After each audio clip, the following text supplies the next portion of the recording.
Hi. நம்ம இன்னைக்கு என்ன பார்க்குறோம் அப்படின்னா, டைஜஷன் அந்த அப்சார்ப்ஷன் அந்த யூனிட்டோடைய டெஸ்ட்டு பார்த்துட்டு இருக்கோம். அதில் நம்ம வந்து இதில் வந்து பார்ட் 2 பார்க்குறோம். இதில் ஒரு 25 கொஸ்டின்ஸ் இருக்கும். நீங்கள் ப்ரிப்பேர் பண்ணியிருந்தீங்க அப்படின்னா உங்களோட எந்த அளவுக்கு நீங்கள் ப்ரிப்பேர் பண்ணியிருக்கீங்கிறத உங்களோட ஆன்சர் வச்சு நீங்கள் செக் பண்ணிக்கலாம். இந்த கொஸ்டின்ஸோட ஆன்சர்ஸ் வந்து நம்ம வந்து டிஸ்கிரிப்ஷனில் வந்து நம்ம கொடுத்துருப்போம். நீங்கள் வேணால் செக் பண்ணிக்கலாம். கொஸ்டினுக்கு போகலாமா? So first question, choose the incorrect statement of இந்த 4 இது கொடுத்துருக்கோம். அதில் நம்ம வந்து எது தப்பானதுங்கிற நம்ம சூஸ் பண்ணணும். ஃபர்ஸ்ட் ஒன்று, pharynx serve as a common passage for food and air. Pharynx வந்து ஃபுட்டுக்கும் ஏருக்கும் வந்து ஒரு காமன் பேசேஜ். அது மாதிரி oesophagus and trachea opens into pharynx, ரெண்டும் வந்து இங்கே ஃபேரிங்ஸில் ஓப்பன் ஆகுது. அது மாதிரி epiglottis formed of a soft muscular flap. Epiglottis வந்து ஒரு சாஃப்ட் மசில்னால ஆயிருக்குன்னு சொல்லும். Then fourth point, ULA is a soft palate prevents the entry of food in a nasal passage during the deglutition. சாப்பாடை முழுங்கும் போது அது வந்து உள்ளே போயிடாமல் தடுக்குதுன்னு சொல்லி சொல்கிறாங்க. ஸோ இதுக்கு வந்து கரெக்டாக ஆன்சர் என்னன்னு பார்த்து நீங்கள் சூஸ் பண்ணிக்கலாம். The question number 2, which of the following papilla has no taste buds? பாப்பிலே 4 டைப்பான பாப்பிலே இருக்குது. இதில் ஒரே ஒரு டைப்பான பாப்பிலைக்கு மட்டும் என்ன கிடையாது அப்படின்னா டேஸ்ட் பட்ஸ் கிடையாது. அது வந்து கஸ்டேட்டரி ரிசெப்டார்னு சொல்கிறது. அது எதுன்னு நீங்கள் சர்க்கம்வேலேட், ஃபஞ்சி ஃபார்ம், ஃபோலியேட்டு, ஃபைலி ஃபார்ம் அது மாதிரி உள்ளது. So question number 3, the total length of the alimentary canal. ஒரு 4 ஆப்ஷன் கொடுத்துருக்கோம், 10, 20, 30, 40 அப்படின்னு. அதோடைய என்ன ஃபீட்டுங்கிறத நீங்கள் என்னென்னு சூஸ் பண்ணிக்கலாம். தென் ஃபோர்த் ஒன்று, கஸ்டேட்டரி ரிசெப்டார்ஸ் அப்படின்னா என்ன அப்படின்னு நம்ம கொடுத்துருக்கோம். Sense of smell, sense of taste, sense of touch, then sense of stretch. 4 answer இருக்குது. நீங்கள் ரைட் ஆன்சரை சூஸ் பண்ணிக்கலாம்.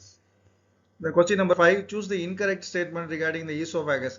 ஈசோஃபேகஸ் சம்மந்தமாக எந்த ஸ்டேட்மெண்ட் வந்து ராங்கான ஸ்டேட்மெண்ட், இன்கரெக்ட் ஸ்டேட்மெண்ட் அப்படிங்கிறத நீங்கள் சூஸ் பண்ணலாம். ஃபர்ஸ்ட் பாயிண்ட் பார்த்தோம் அப்படின்னா, it is a thin long tube extended posteriorly. Point number 2, it passes through neck, thorax and diaphragm. Then option C, gastroesophageal sphincter regulates the entry of food into stomach. Then option D, esophagus and stomach meets the fundic region of the stomach. அந்த ஈசோபேகஸும் ஸ்டொமக்கும் அந்த சேர location வந்து ஃபண்டிக் region அப்படின்னு நம்ம சொல்லியிருக்கோம். இதில் எது கரெக்டான ஆப்ஷனை பார்த்து நீங்கள் சூஸ் பண்ணிடலாம். தென் question number 6, which is highly coiled in small intestine. Small intestine வந்து ஒரு காயில்டு ஸ்ட்ரக்சர் தான். அதில் ஒரு 3 பார்ட் இருக்குது, டியோடினம், ஜிஜினம், இலியம், அது மாதிரி பைலோரிக் ஸ்பிங்க்டர் ரீஜன்லாம் இருக்குது. இதில் எது ரொம்ப ஹைலி காயில்டு, எல்லாமே காயில்டாக தான் இருக்கும், அதில் எது வந்து நல்லா நிறைய ஹைலி காயில்டு அப்படிங்கிறத நீங்கள் சூஸ் பண்ணிக்கலாம். தென் question number 7, choose the incorrect statement. Option A, duodenum is C-shaped. Option B, jejunum is short and highly coiled middle portion. Option C, ileum is highly coiled and opens into large intestine. Option D, the opening of the stomach into duodenum is guarded by the pyloric sphincter. இது 4 ஆப்ஷனில் எது கரெக்டான ஆப்ஷனும் நீங்கள் அதை choose பண்ணிக்கலாம். Question number 8, which of the following part contains symbiotic microorganism? இது அந்த லார்ஜ் இன்டெஸ்டைனில் இருக்கக்கூடிய ரீஜியன்ஸ் இது caecum, colon, rectum, vermiform, appendix எல்லாம். இதில் எந்த ரீஜியனில் சிம்பயாட்டிக் மைக்ரோப்ஸ் இருக்குங்கிறத நீங்கள் கரெக்டாக சொல்லிக்கலாம். Then question number 9, symbiotic microbes of human digest. டைஜஸ்டில் நிறைய மைக்ரோப்ஸ் இருக்குது. அதில் வந்து நமக்கு ஹெல்ப் பண்ணக்கூடிய மைக்ரோப்ஸ் எது அப்படின்னு பார்த்து இந்த 4ல் நீங்கள் ஒன்று சூஸ் பண்ணிக்கலாம். E coli, salmonella typhi, mycobacterium species, treponema pallidum, அது மாதிரி நீங்கள் 4ல் ஏதாவது ஒன்று சூஸ் பண்ணிக்கலாம். Then vermiform appendix located in எந்த ரீஜனில் லொக்கேட் ஆகிருக்கு அப்படின்னு பார்த்தோன்னா 4 ஆப்ஷன் இருக்குது, rectum, colon, anal tube and caecum இருக்குது. இதில் எதுன்னு நீங்கள் கரெக்டான ஆன்சரை சூஸ் பண்ணுங்கள். Question number 11, horizontal colon is known as ascending colon, descending colon and transverse colon and anal tube அப்படின்னு 4 ஆப்ஷன் இருக்குது. அதில் கரெக்டானதை நீங்கள் சூஸ் பண்ணிங்கன்னா அந்த கோலனை பற்றின ஸ்ட்ரக்சர் உங்களுக்கு நல்லா கிளியராக தெரிஞ்சால் நீங்கள் இதுக்கு ஆன்சர் பண்ணலாம். Again, choose the correct statement. Serosa is the outermost layer. It is made up of a thin mesothelium. Mesothelium is the epithelium of the visceral organ. Then fourth option, it has no connective tissue. இதை வந்து base பண்ணி 4 ஸ்டேட்மெண்ட்டை base பண்ணி ஒரு 4 option இருக்கு. அதை எதுங்கிறத நீங்கள் கரெக்டான ஆப்ஷனை சூஸ் பண்ணுங்க. Then select the incorrect statement. Muscularis is formed of smooth muscle. It is arranged in an inner longitudinal layer and outer circular layer. Option 3, it is arranged in inner circular and outer longitudinal and oblique muscle layer present in some region. இந்த 4 ஸ்டேட்மெண்ட்டில் எது கரெக்டான ஸ்டேட்மெண்ட்டை நீங்கள் அதோடைய அந்த internal ஸ்ட்ரக்சரை படிச்சிருந்தீங்கன்னா நீங்கள் ஈஸியாக ஆன்சர் பண்ணலாம். Then arrange in order from lumen to the alimentary canal. என்ன ஆர்டரில் இருக்குது அப்படிங்கிறத நீங்கள் சூஸ் பண்ணிக்கலாம். செரோசா, மஸ்குலாரி, சப்மிகோசா, மீகோசாங்கிறது இந்த 4 லேயர் இதுதான் அலிமெண்ட்ரி கேனாலில் இருக்குது. அது என்ன ஆர்டரில் இருக்குது அப்படிங்கிறத லியூமன்லேருந்து நீங்கள் அரேஞ்ச் பண்ணீங்க அப்படின்னா எது கரெக்டோ அதை நீங்கள் சூஸ் பண்ணிக்கலாம். Then 16th question, which layer of the alimentary canal has a nervous, blood and lymph vessels? இந்த 4 லேயரில் ஒரு லேயரில் மட்டும் என்ன இருக்குன்னா நெர்வஸ், பிளட் வெசல்ஸ், லிம்ப் வெசல்ஸ்லாம் இருக்குது. அது எந்த லேயருங்கிறத நீங்கள் தெரிஞ்ச கரெக்டான ஆப்ஷனை சூஸ் பண்ணலாம். Then which layer has a rugae? rugaeனா உங்களுக்கு என்னன்னு தெரியும், அந்த ஃபோல்டிங் ஸ்ட்ரக்சரு. அது வந்து இந்த 4 லேயரில் எந்த லேயரில் இருக்குங்கிறத நீங்கள் கரெக்டான சூஸ் பண்ணால் உங்களுக்கு மார்க் கிடைக்கும். Then gastric glands present in the following layer of the stomach. Gastric glands அப்படிங்கிறது இது அகைன் இந்த அலிமெண்ட்ரி கேனால் இருக்கக்கூடிய 4 லேயரில் ஒரு லேயரில் தான் என்ன இருக்குது, கிளான்ஸு அதோடைய செக்ரீஷன்லாம் இருக்குது. அந்த கிளான்ஸ் லேயர் எதுன்னு நீங்கள் தெரிஞ்சது அப்படின்னா நீங்கள் வந்து இதை வந்து சூஸ் பண்ணிக்கலாம் கரெக்டானதை. Then choose the incorrect statement about goblet cells. அது என்னது, it secretes a mucin, it secretes an enzyme, it creates a protective layer in the stomach. It is involved in immunoregulation function. இந்த 4 ஆப்ஷனில் எது வந்து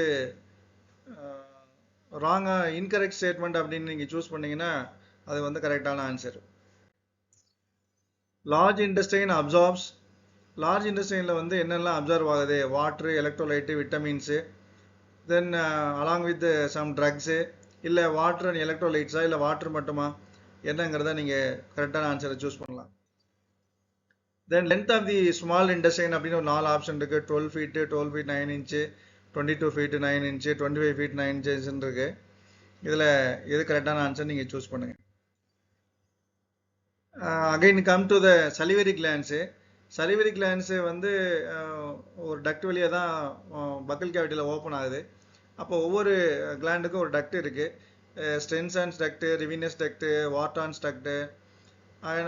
அப்போ இந்த gland வந்து ஒரு எக்ஸோகுரைன் கிளாண்டாக இருந்தால் டக்ட் இருக்கும், எண்டோகுரைன் கிளாண்டாக இருந்தால் டக்ட் இருக்காது. ஸோ என்ன கிளாண்டு டக்ட் இருக்கா இல்லையா, என்ன டக்ட்டுங்கிறத நீங்கள் கரெக்டாக சூஸ் பண்ணுங்கள். அகைன் சப்லிங்குவல் கிளாண்டு, அதுக்கும் இதே மாதிரி தான் 4 ஆப்ஷன் இருக்குது. என்ன கிளாண்டுங்கிறத சூஸ் பண்ணிங்கன்னா இந்த கொஸ்டின்ஸ்லாம் வந்து ப்ரீவியஸ் இயர்ஸில் நீட்டு, ஏஐபிஎம்டி அது மாதிரி நிறைய எக்ஸாம்ஸில் வந்து கேட்டிருக்காங்க. அதே மாதிரி சப் மேக்ஸிலரி கிளாண்டு, அதுக்கு என்ன ஆப்ஷனுங்கிறத நீங்கள் சூஸ் பண்ணிக்கலாம். சலிவரி கிளாண்டு நமக்கு தெரியும் 3 டைப் ஆஃப் கிளாண்ட் இருக்குது. அது ஒவ்வொரு கிளாண்டும் வந்து எவ்வளோ குவான்டிட்டி செக்ரேட் பண்ணுது, எதுவும் அதிகமாக செக்ரேட் பண்ணுதா, கம்மியாக செக்ரேட் பண்ணுதா, எது அதிகமாக செக்ரேட் பண்ணுது அப்படிங்கிறத, இல்லை எதுவுமே எல்லாமே ஈக்குவலாக தான் செக்ரேட் பண்ணுதாங்கிறத நீங்கள் 4 ஆப்ஷனில் ஒன்று சூஸ் பண்ணிக்கலாம். The final and last question, the largest salivary gland. Salivary glandல பார்த்தோம் அப்படின்னா எல்லா சைஸும் ஒரே மாதிரி இருக்கா, இல்லை பெருசு சிறுசு இருக்கா என்னங்கிறத நீங்கள் சூஸ் பண்ணீங்க அப்படின்னா என்னென்னு உங்களுக்கு தெரியும். இதில் எது லார்ஜஸ்ட் கிளாண்டுன்னு சூஸ் பண்ணிங்கன்னா அது வந்து கரெக்டான ஆன்சர். இந்த 25 கொஸ்டினுக்கும் நம்ம வந்து ஆன்சர் வந்து நம்ம டிஸ்கிரிப்ஷனில் கொடுத்துருக்கோம். நீங்கள் என்ன பண்ணலாம் அப்படின்னா ஒரு பேப்பர் பென் வச்சு நீங்கள் உங்களோட ஆன்சர் எழுதுங்க. ஃபைனலாக நீங்கள் வந்து செக் பண்ணி பார்த்தீங்க அப்படின்னா நீங்கள் செக் பண்ணிக்கலாம், உங்களுக்கு வந்து உங்களுடைய மார்க் தெரிஞ்சிடும். ஸோ எல்லாமே 20க்கு மேலே நீங்கள் கரெக்டாக எடுத்திருந்தீங்க அப்படின்னா உங்களோட ப்ரிப்பரேஷன் வெரி குட். நீங்கள் அடுத்த டெஸ்ட்டுக்கு போகலாம், இல்லை அடுத்த சாப்டருக்கு நீங்கள் போகலாம். இந்த சாப்டரை பொறுத்த வரைக்கும் you are fully prepared. So all the best for your success. ரொம்ப டைம் ஸ்பெண்ட் பண்ணி இந்த கொஸ்டின் ஃபுல்லாக அட்டன் பண்ணீங்க. Thank you for your patient